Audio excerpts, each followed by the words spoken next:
আমার মায়ের হাতে তৈরি সর্ষে পটলের রেসিপিটি আজ আমি শেয়ার করে নিচ্ছি। প্রথমেই পটলের খোসা ছাড়িয়ে একদিকটা চিড়ে নিতে হবে পটলের, এবং সেটাকে তেলে ভেজে নিতে হবে নুন দিয়ে। ভালোভাবে ভাজা হয়ে এলে সেটাকে তুলে রাখতে হবে একটা পাত্রে।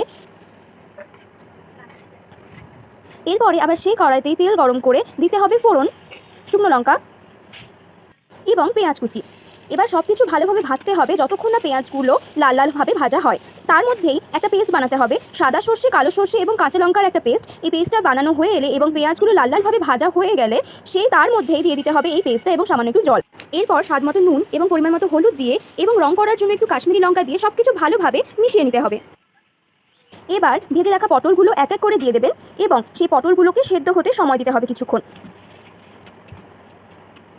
পটলগুলো সেদ্ধ হয়ে এলে দিতে হবে সামান্য একটু চিনি। সবশেষে দুটো কাঁচা লঙ্কা এবং কয়েকটা কারি পাতা দিয়ে সার্ভ করে নিলেই তৈরি সর্ষে পটলের এই রেসিপিটি।